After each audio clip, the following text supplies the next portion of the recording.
Okay, good again.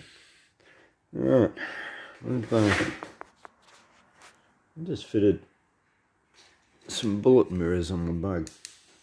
And, yeah, a very difficult undertaking, and I had to find a way that they were going to work, because I didn't want them on there, and you know, I've bought them and paid $60 for them. And there's no other vehicle I could use them on, so I couldn't fit them,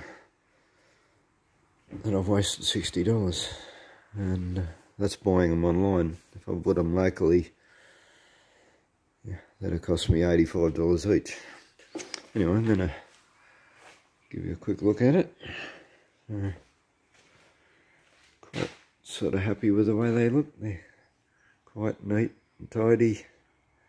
And yeah, this was a very difficult job.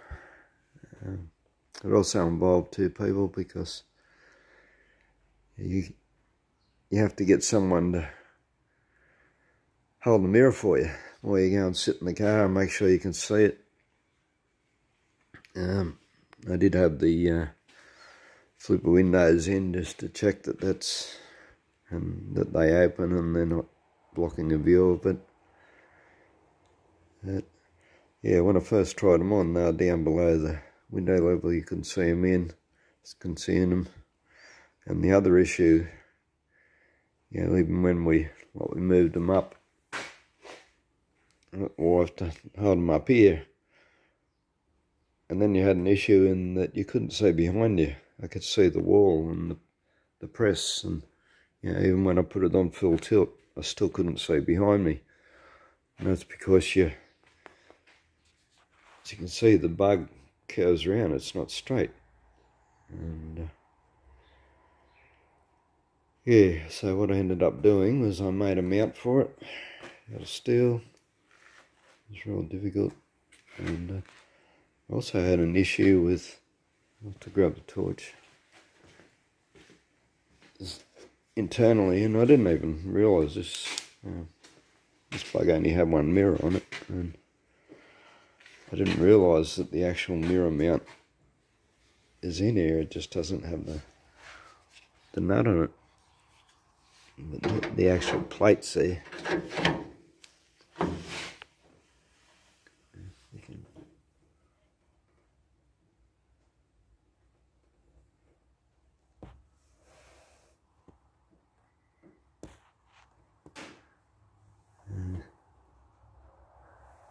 Really showing it. Yeah. There's the plate, there's the hole. Didn't have the nut or the cutaway in the outer side, so I just sort of realised that I probably would have just bought a left-hand mirror from somewhere, bug mirror, and fitted it. But yeah, that inner plate was an issue. I had to drill a hole in it.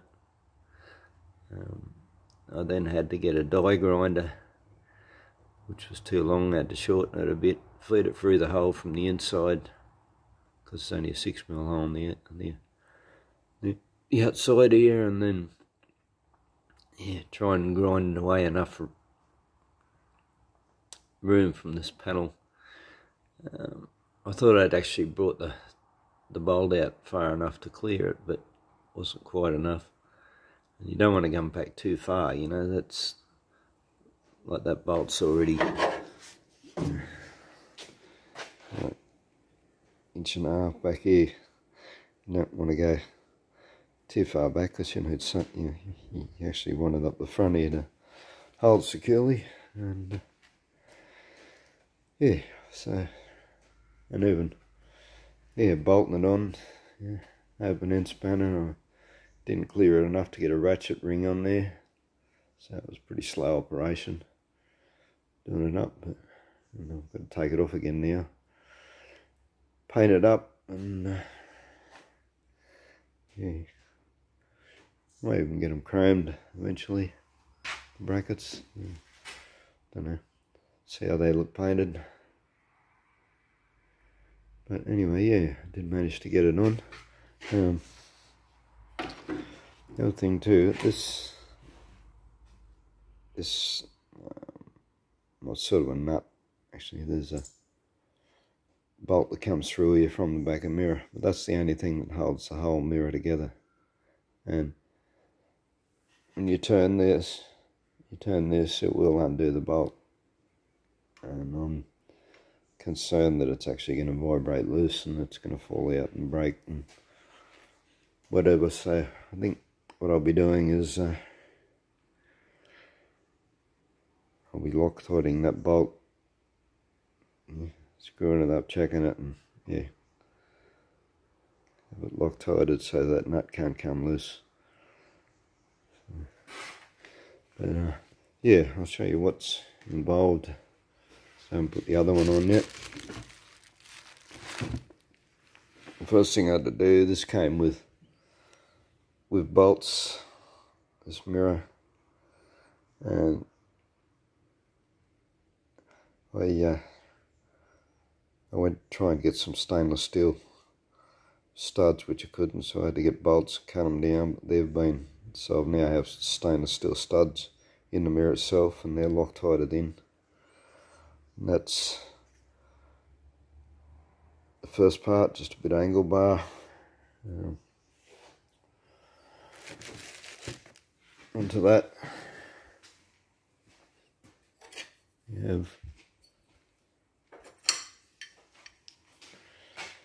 two plates, and yeah, if I'd have thought ahead, I would actually have cut this a bit longer, angled it, but yeah, so that was then welded on there. You can see where I've cut the large holes, and I'll have to get the die grinder in there a bit more yet. That's for the purpose of accessing the holes. You can see one's lined up, one isn't. One's going to take a fair bit more grinding yet. And then of course fill in the ends, and up here, as I said, this front piece should have been made longer, but anyway, I've got plenty of little triangle offcuts from those pieces anyway, so that's what I've used to fill in there. One thing, of course, you take the mirror off before you do it, but the bolts on here, you can't access them, so you have to weld them on from the inside. And what you want to do is put, which I didn't do, and I just left the one nut on, and then I welded it all on, and there was all welding splatter stuck to the threads of the bolts, and yeah, I had a really hard time cleaning that off. So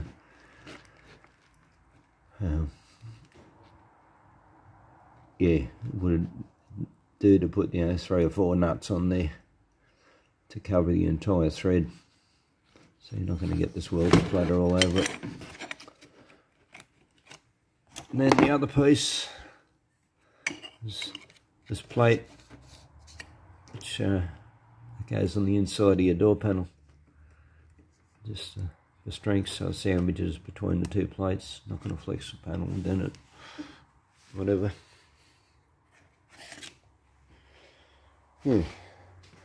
So that can be done, but yeah, not without a whole lot of hassle, but yeah, has worked. Just got to go ahead and make all the other one now. But okay,